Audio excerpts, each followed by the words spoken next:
Today's our topic is movement of a force about a line. अब इसमें हमारे पास क्या है, देखो कि ये एक अपने पास फोर्स है P जो कि एक्ट कर रही है अलोंग AB. अब हमें मूवमेंट किसके अबाउट निकालना है. अभी तक जब हमने मूवमेंट निकाला तो हमने मूवमेंट अबाउट अ पॉइंट निकाला. अब हम एक स्ट्रेट लाइन के अलोंग निकाल रहे हैं और वो स्ट्रेट लाइन हमने कंसीडर कर ली से MN है वो स्ट्रेट लाइन जिसके अबाउट हमें मूवमेंट फाइंड आउट करना है. तो अब हमने क्या किया कि एक तो जो ये फोर्स है, फोर्स का मैंने जो एक्स एक्सिस है, क्योंकि हम जो इसके रिजोल्व पार्ट लेते हैं एक अलोंग एक्स एक्सिस एक अलोंग वाई एक्सिस, तो मैंने एक्स एक्सिस क्योंकि मेरी मर्जी का होता है तो मैंने जो रिजोल्व पार्ट लिया तो जो ये MN है इसके पैरेलल एक लाइन ट्रेस करी KT. ये एक लाइन ट्रेस कर दी बिल्कुल MN के पैरेलल और इसको मैंने एक तरीके से कह लो कि एक्स एक्सिस कंसीडर कर लिया और इसका एक resolve part P cos theta along KT resolve कर दिया और दूसरा रिजोल्व पार्ट इसी फोर्स का मैंने कौन सा कंसीडर किया, वो मैंने ए बी वाले प्लेन में, यानी कि जिस प्लेन के अंदर ए बी फोर्स लाई करती है उसी प्लेन में के टी के परपेंडिकुलर एक लाइन ट्रेस करें जो कि एक तरीके से वाई एक्सिस की तरह एक्ट करेगा. तो इसकी तरफ मैंने पी साइन थीटा रिजोल्व कर दिया. तो अब तुम्हारे को पता है कि जैसे ये फोर्स है और ये लाइन है तो जो इस लाइन के साथ एंगल बन रहा है वो मैंने क्या कंसीडर कर लिया कि let us consider angle between line and force is equal to theta. ये हो गया angle between line of action and force के बीच का एंगल. ठीक है, अब इसके बाद अब आ जाओ. अब यहां से ये सारा हमारे पास, अब यहाँ पे जो ये वैल्यू है K से मैंने ये T लिया तो K से K डैश मैंने इसके ऊपर एक परपेंडिकुलर डाल दिया और इस तरीके से कंसीडर किया है मैंने कि K dash is the shortest distance between force and line of action. ठीक है, क्योंकि हमें पता है कि परपेंडिकुलर डिस्टेंस जो होता है दो फोर्सेस के बीच में शॉर्टेस्ट डिस्टेंस होता है. तो यहाँ पे अब मैंने इसको शॉर्टेस्ट डिस्टेंस क्या कंसीडर किया है, के डैश को मैंने शॉर्टेस्ट डिस्टेंस कंसीडर किया है. तो जैसे हम किसी भी लाइन की प्रोजेक्शन लेते हैं तो मूवमेंट क्या चीज हो जाएगी यहाँ पे, तो movement of P about MN ये मेरे पास कितना हो जाएगा P साइन थीटा इंटू के डैश. ठीक है, ये इसका शॉर्टेस्ट डिस्टेंस हो गया और ये इसके साथ लाइन ऑफ एक्शन के साथ वो लाइन मैंने परपेंडिकुलर कंसीडर की हुई है तो यानी कि P साइन थीटा इंटू के डैश. अब अगर ये तो हो गया movement of P about MN के निकालने का तरीका क्या है. दूसरा तरीका अब अपने पास यहाँ पे हम क्या कर रहे हैं कि अगर ये वाली वैल्यू 0 हो जाती है तो इसका मतलब क्या हुआ, either P will be equal to 0 और sin theta equal to 0 और k dash equal to 0. यानी कि या तो फोर्स वैनिश हो जाएगी या साइन थीटा 0 होने का मतलब क्या हो गया कि जो ये वाला एंगल है तो ये खत्म हो गया, यानी कि जो फोर्स है वो पैरेलल टू किसके हो गई, लाइन ऑफ एक्शन के पैरेलल हो जाएगी. और या फिर दूसरा तरीका फिर अब अपने पास क्या है कि के डैश 0 हो जाए, यानी कि जो ये लाइन है ये इसके साथ ही कंसाइड कर जाएगी. तो ये अपने पास इसका मतलब होगा. अब इसके अलावा फिर अब अपने पास एक और है कि जैसे movement of forces about a line about line perpendicular to its line of action हो तो क्या होगा, यानी कि अगर मूवमेंट जो है हमारे को लाइन ऑफ एक्शन के परपेंडिकुलर निकालना हो तो यानी कि अगर एंगल जो ये एंगल अब यहाँ पे एंगल थीटा बन रहा है, अब वो थीटा ना होके परपेंडिकुलर का मतलब क्या हुआ 90 डिग्री का हो. 90 डिग्री हो तो मूवमेंट क्या चीज है, ये वाला है, तो उस केस में क्या हो जाएगा P sine 90 degree. Sine 90 degree होने से ये रिजल्ट हमारे पास कितना हो गया, sine 90 is equal to 1 so P sine theta will be equal to P, यानी कि फोर्स इटसेल्फ हो जाएगा. इसके बाद फिर अपने पास क्या है, जैसे हमने वेरिगनन थ्योरम की थी ऑफ मूवमेंट्स तो हमने कहा था कि वेरिग्नन थ्योरम होल्ड करती है कि चाहे तो हम रिजल्टेंट का मूवमेंट निकाल लें अबाउट अ पॉइंट, या हम निकाल लें अलग अलग फोर्सेस का मूवमेंट अबाउट अ पॉइंट, तो वो सेम होगा, इक्वल होगा। तो यही काम हमें यहाँ पे इसी में हमें पता है कि अबाउट लाइन के भी ये रिजल्ट होल्ड करेगा। Means algebraic sum of movement of all forces about the line will be equal to movement of resultant about the same line। अब इसके बाद अपन कुछ इसका न्यूमेरिकल वर्क करेंगे। Now in this question we have a square table stands on 4 legs placed at midpoint of its side। Find the greatest weight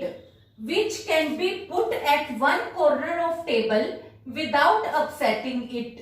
or the total weight of table plus legs is given us is equal to W। अब देखो यहाँ पे जैसे अपनी एक standard table होती है तो वो हम इस तरीके से लेते हैं ABCD, ठीक है। टेबल ली, एक लेग इधर होगी एक इधर, पर यहाँ क्या कहा है कि मिडल में, मिडल मैंने कंसीडर कर लिया, इसका L मिड पॉइंट कंसीडर कर लिया। सेम M N और K मैंने टेबल के मिड पॉइंट्स कंसीडर कर लिए। अब अगर मैंने इसके मिड पॉइंट्स कंसीडर करे, यहीं से लेग स्टार्ट हो गई टेबल की, और ये L डैश ये फिट हो गया, L डैश जो है ये फिट ऑफ लेग हो गया। तो इसी तरीके से K डैश M डैश और N डैश भी फिट ऑफ लेग्स हो गया। तो यहाँ पे अपने पास फिर हमने अब क्या किया, हमने एक तो BD को भी ज्वाइन कर दिया, इधर AC को भी ज्वाइन कर दिया, और जो L K को मिला है वहां के पॉइंट का नाम E दे दिया, M N जहां पे मिले उसका नाम F दे दिया, जहां डायगोनल्स पे आके मिले। अब ये देखो क्योंकि ये मिड पॉइंट है और ये हमने इस तरीके से, और ये स्क्वायर है, तो ये तुम्हारे को पता है कि जो ये डिस्टेंस है और ये डिस्टेंस है ये इक्वल होगा, ये distance equal to this equal to this equal to this distance, ठीक है, ये हमारे को पता है। अब इसके बाद अपने पास आ जाओ कि अब अपने पास अब यहाँ पे है क्या कि जो हमने वेट जो पुट किया है वो एक कॉर्नर पे पुट किया है। अब देखो क्योंकि लेग पहले यहाँ होती थी तो कॉर्नर पे अगर हम वेट रखेंगे भी तो लिफ्टिंग टेंडेंसी नहीं होती इतनी जितनी की अगर मिडल में रखा है, तो यहाँ पे कोई सपोर्ट नहीं है ए पे, तो मैंने वेट रख दिया सी के ऊपर, वो वेट मैंने कंसीडर कर लिया से पी, वो जो भी फोर्स मैंने अप्लाई करी है या वेट रखा है वो वेट मैंने पी कंसीडर कर लिया और इस सी कॉर्नर पे पुट किया है। तो जो लिफ्टिंग टेंडेंसी है वो किसकी होगी, वो एल और के की होगी, यानी कि जो एल डैश और के डैश है ये जो फिट है ये अपने पैर जमीन से कांटेक्ट छोड़ने की कोशिश करेंगे क्योंकि लिफ्टिंग अप की टेंडेंसी रखेंगे, और हमने कहा है कि लिफ्ट करना नहीं है, यानी कि सिस्टम जो है वो बैलेंस में रहेगा। सिस्टम जो पर क्योंकि ये तो कांटेक्ट लूज करने वाले हैं इसलिए इनके ऊपर तो कोई वेट पड़ नहीं रहा, तो जो वेट है अब जो ये टेबल का वेट है, टेबल का जो वेट है वो सेंटर ऑफ ग्रेविटी के अकॉर्डिंग टेबल के डायगोनल्स जहां पे दो इंटरसेक्ट करते हैं स्क्वायर के वहां से एक्ट करता है। तो ये डायगोनल AC और BD जहां इंटरसेक्ट करते हैं वो पॉइंट मैंने G दिया है ना, और G से ये weight W vertically downwards act कर रहा है। ये वेट है टेबल प्लस लेग्स का वेट, ठीक है। अब यहाँ पे कॉर्नर पे C कॉर्नर पे मैंने P फोर्स अप्लाई की हुई है। अब क्योंकि ये L और K अपना लूजिंग टेंडेंसी रखते हैं ग्राउंड को छोड़ने की, और जबकि वो छोड़ नहीं रहे हैं, वो सिस्टम सारे का सारा इक्विलिब्रियम में है, तो जो भी मूवमेंट है, मूवमेंट टर्निंग वो इफेक्ट होता है और टर्निंग इफेक्ट है नहीं तो यानी कि वैनिश होगा, यानी कि जीरो होगा। जीरो होगा तो यानी कि जो सारा का सारा वेट है वो इन दोनों फोर्सेस, ये दो फोर्सेस W G से W और C से P ये बैलेंस कर देंगे इक्वल एंड अपोजिट के अकॉर्डिंग, और उसके अकॉर्डिंग जब ये बैलेंस करेंगे तो वो कहां पे बैलेंस करेंगे, सच दैट, तो यहाँ पे वैल्यू हो जाएगी जो टर्निंग इफेक्ट है वो सारे का सारा M डैश N डैश क्या है, और वो सारा का सारा must be equal and opposite to, तो जो ये M डैश और N डैश है इसके इक्वल एंड अपोजिट आके ये वाला लाइन कौन सी हुई, एफ, एम और एन पे, क्योंकि लेंथ तो ये वाली है एम और एन, यहां से इक्वल जी और पी के इक्वल, मतलब अगर मैं यहां पे रिजल्टेंट लेती हूं इन दो फोर्सेस का, तो अपोजिट कौन सा चला गया, अपवर्ड साइड। तो ये वाली वैल्यू के अकॉर्डिंग अब हमें पता है कि पैरेलल फोर्सेस का रूल क्या होता है कि P into F C is equal to W into G F, इस टेंडेंसी को होल्ड करेगा। इसके अकॉर्डिंग अब मुझे पता है कि जी एफ और एफ सी इक्वल है, क्योंकि this equal to this equal to this equal to this, ठीक है ना, क्योंकि ये मिड पॉइंट है। एल और के इसके ए साइड्स के मिड पॉइंट्स हैं, ये स्क्वायर है, ठीक है, इस वजह से तो ये वाली वैल्यू क्या हो गई, जी एफ की जगह पे भी मैंने एफ सी पुट कर दिया, एफ सी से एफ सी कट गया, और फिर मेरे पास अब यहाँ क्या आ गया कि ये जो वेट है P की वैल्यू है वो मैं मैक्सिमम कितना यूज कर सकती हूँ, equal to weight of table. Again in this question, like parallel forces x, y, z act at ABC of triangle ABC. Prove perpendicular distance of their center from side BC is x over x plus y plus z into 2 times area of triangle over A, where BC is equal to A. अब देखो यहाँ पे जो हमारे को दिया है उसके अकॉर्डिंग हमने सबसे पहले एक ट्राइंगल बना ली, ए बी सी एक ट्राइंगल कंस्ट्रक्ट करी। इसके एंगुलर पॉइंट्स से ए बी और सी से हमने 3 पैरेलल फोर्सेस रिप्रेजेंट करी। वो पैरेलल फोर्सेस हो गई एक्स, वाई और जेड, ठीक है, ये हमने 3 पैरेलल फोर्सेस रिप्रेजेंट कर दी। अब तुम्हारे को पता है कि जो सेंटर है इसका वो हम कहीं पे भी ले सकते हैं, तो जो सेंटर है वो हमने कंसीडर कर लिया से डी है, जो जहां पे ये फोर्सेस का सेंटर जिसके अलोंग रिजल्टेंट एक्ट कर रहा है। रिजल्टेंट कितना होगा ये भी हम कर चुके हैं already, R is equal to तीनों फोर्सेस का sum X plus Y plus Z. तो यहाँ पे जो रिजल्टेंट है वो डी के अलोंग एक्ट करेगा, और वो क्या है, R is equal to X plus Y plus Z, और डी क्या है, सेंटर का पॉइंट, सेंटर ऑफ फोर्सेस का, ठीक है। अब यहाँ पे ये वाली वैल्यू है ए एल, तो अब हमने क्या किया, ए से ए एल परपेंडिकुलर बीसी पे ट्रेस कर दिया, डी से D M perpendicular upon BC trace कर दिया। अब इसके बाद फिर हमने इस जो सिस्टम है इसको इस तरीके से रोटेट किया कि क्योंकि जो डी की पोजीशन है वो इंडिपेंडेंट है इन फोर्सेस की डायरेक्शन से, तो इस वजह से मैंने इसको ABC प्लेन के अलोंग इस तरीके से रोटेट करा कि ये जो फोर्सेस हैं they become perpendicular to plane of a triangle ABC। तो जब ये इसके परपेंडिकुलर हमने रोटेट कर दिया, तो अब टेकिंग मूवमेंट अबाउट BC, तो मूवमेंट अबाउट BC लिया, तो उसमें हमारे पास क्या आ जाएगा, R इंटू DM, क्योंकि जो फोर्स है उसका परपेंडिकुलर डिस्टेंस कितना होता है ABC प्लेन के साथ, वो कितना होगा रिजल्टेंट का DM, ठीक है, तो R इंटू DM हो गया। अब R इंटू DM हुआ तो, और यहाँ पे क्या हुआ, X वाले फोर्स का, X फोर्स के साथ परपेंडिकुलर, क्योंकि हमने रोटेट ही ऐसे किया है, तो X इंटू AL हो गया, और क्योंकि Y और Z BC में से क्रॉस ही कर रहे हैं, तो इसके इनके साथ का परपेंडिकुलर डिस्टेंस कितना हो गया, 0 0, तो X into AL plus Y into 0 plus Z into 0 हो गया। अब यहां से हमने DM की वैल्यू निकाल दी, DM will be equal to X over R into AL। अब अगेन हमें पता है कि एरिया ऑफ ट्राइंगल कितना होता है, half base into perpendicular, base क्या है BC, परपेंडिकुलर क्या है AL। बेस BC की वैल्यू हमें दी हुई है कि इक्वल टू A है, उसकी जगह मैंने A पुट कर दिया, यहां से AL की वैल्यू निकाल ली, ये AL की वैल्यू मैंने यहां पुट कर दी, और R की वैल्यू मुझे पता ही है कि x plus Y plus Z है, वो मैंने यहां सब्स्टिट्यूट कर दी, तो इससे मेरे पास ये DM का जो ये डिस्टेंस है उसका prove that perpendicular distance of their centre from side BC is, तो ये जो हमें निकालना था, यानी कि हमें DM की वैल्यू निकालनी थी, और वो DM की वैल्यू मेरे पास कितनी आ गई, दिस रिजल्ट, ठीक है, तो ये हमारे पास इसका रिजल्ट है। Again In this question, we have three parallel forces of magnitude P, Q, R act at vertices A, B, C respectively of triangle ABC. We have to prove that their center is orthocenter of triangle if P over tan A equal to Q over tan B is equal to R over tan C. तो इसके लिए मैंने अब सबसे पहले क्या किया, ABC एक ट्राइंगल ली, फिर AL,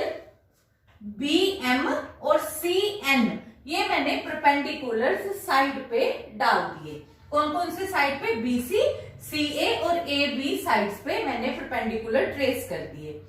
अब यहाँ पे मैंने जब परपेंडिकुलर डाल दिए तो ये हमें पता है कि कंकरेंट होते हैं और ये तीनों परपेंडिकुलर आके एक दूसरे को मिल रहे हैं H पॉइंट पे, और जो ये H पॉइंट है ये हमारा होता है ऑर्थो सेंटर। अब ये जो H पॉइंट है इसके ऊपर मेरे को शो करना है कि रिजल्टेंट इसके ऊपर एक्ट कर रहा है, और रिजल्टेंट कितना होगा, obviously angular point A B C के ऊपर तीन पैरेलल फोर्सेस है P, Q, R, तो जो रिजल्टेंट है वो क्या होगा, P plus Q plus R, और हमें पता है कि वो सेंटर पे हम शिफ्ट कर सकते हैं, और सेंटर का पॉइंट कैसे निकालना है ये भी हम ऑलरेडी कर चुके हैं। तो जब हमने सेंटर H कंसीडर किया है तो ये जो डायरेक्शन है इसकी H रिजल्टेंट की, ये इन तीन फोर्सेस से इंडिपेंडेंट होती है, क्योंकि position of centre of number of parallel forces is independent of their common direction and assuming forces to be right angle to plane of triangle. तो इसलिए मैंने क्या कंसीडर कर लिया कि जो ये पैरेलल फोर्सेस हैं वो ट्राइंगल के साथ परपेंडिकुलर हैं। मैंने इस तरीके से रोटेट करा सिस्टम को कि जो मेरी फोर्सेस हैं वो जो प्लेन ऑफ ट्राइंगल है एबीसी उसके साथ परपेंडिकुलर हो जाए। तो इसके अकॉर्डिंग अब मेरे पास यहाँ पे मैंने परपेंडिकुलर ट्रेस कर दिए। अब देखो, क्योंकि ये मैंने BM इसके ऊपर परपेंडिकुलर ट्रेस किया है AC के ऊपर, तो ये 90 डिग्री का एंगल है, ये C है एंगल, तो ये वाला एंगल मेरे पास कितना हो गया, ऑब्वियसली 90 माइनस C। अब मैंने ट्राइंगल कौन सी कंसीडर कर ली, H, B और L, ठीक है, मैंने ये ट्राइंगल कंसीडर कर ली। अब जब ये ट्राइंगल कंसीडर करी तो इसमें मेरे पास perpendicular over base, perpendicular over base कितना हो गया, tan 90 minus C, tan 90 minus C कितना होता है, cot C। यहां से मेरे पास HL की वैल्यू आ गई। अब यहां से HL की वैल्यू मेरे पास आ गई BL cot C। अब मैंने दोबारा बड़ी ट्राइंगल ली, तो यहाँ पे मैंने कौन सी ट्राइंगल ले ली, AL और B ट्राइंगल ले ली। यहां से मैं AL की वैल्यू मुझे फाइंड आउट करनी है, तो यहाँ पे AL की वैल्यू फाइंड आउट करनी है, तो मैंने क्या कंसीडर कर लिया, BL और AL का कॉम्बिनेशन कंसीडर किया, तो BL ओवर AL कितना आ गया, is equal to cot B, क्योंकि मेरे पास यहाँ पे cot B, ठीक है, ये वाला रिजल्ट मैंने यूज कर लिया, और BL की वैल्यू मेरे पास आ गई AL cot B। अब यहाँ पे जो मेरे पास HL की वैल्यू है वो क्या है, BL cot C, BL की वैल्यू क्या है, AL cot B। BL की वैल्यू मैंने यहाँ से सब्स्टिट्यूट कर दी इसके अंदर, तो मेरे पास HL की वैल्यू क्या आ गई, AL cot B cot C। अब जब मैंने फिर मूवमेंट लेना है, मूवमेंट अबाउट लाइन कंसीडर करूंगी। लाइन किसके अकॉर्डिंग ले ली, मैंने BC के अलोंग ले ली। तो जब मैंने BC के अलोंग लाइन ली है तो यहाँ पे जब H के साथ, H के ऊपर कौन सी फोर्सेस एक्ट कर रही है, सेंटर है और P plus Q plus R resultant force है, और उसका प्लेन के साथ परपेंडिकुलर डिस्टेंस कितना है, HL है। तो यानी कि P plus Q plus R के साथ मुझे कितना मल्टीप्लाई करना है, HL मल्टीप्लाई करना है परपेंडिकुलर डिस्टेंस। और अब ये जो फोर्स है P, इसके साथ कितना मल्टीप्लाई होगा परपेंडिकुलर डिस्टेंस, AL। और इसी तरीके से क्योंकि Q और R BC में से क्रॉस ही कर रही है, इन दोनों के साथ क्या मल्टीप्लाई होगा, 0 0। तो मेरे पास क्या आ गया, P into AL plus Q into 0 plus R into 0। अब यहां से मैंने फिर HL की वैल्यू सब्स्टिट्यूट कर दी, AL cot B cot C, और यहाँ पे वैल्यू होगी AL से AL कट गया, और रिजल्ट मेरे पास आ गया P plus Q plus R cot B cot C is equal to P। तो ये वाली वैल्यू मैंने जब इधर से cot B को मैं डिनोमिनेटर में ले गई तो ये हो गया tan B, ये हो गया tan C। मैंने tan A दोनों तरफ मल्टीप्लाई कर दिया। इससे मेरे पास रिजल्ट हो गया P over tan A is equal to P plus Q plus R over tan A tan B tan C। बिल्कुल इसी तरीके से अब मैं Q ओवर tan B की वैल्यू निकाल सकती हूँ, सेम प्रोसेस से R ओवर tan C की वैल्यू भी बिल्कुल यही चीज P plus Q plus R over tan A tan B tan C आ जाएगी और यही हमें प्रूव करना था। तो यहां से रिलेशन क्या हो गया, P over tan A equal to Q over tan B equal to R over tan C। तो that is all for today, thank you.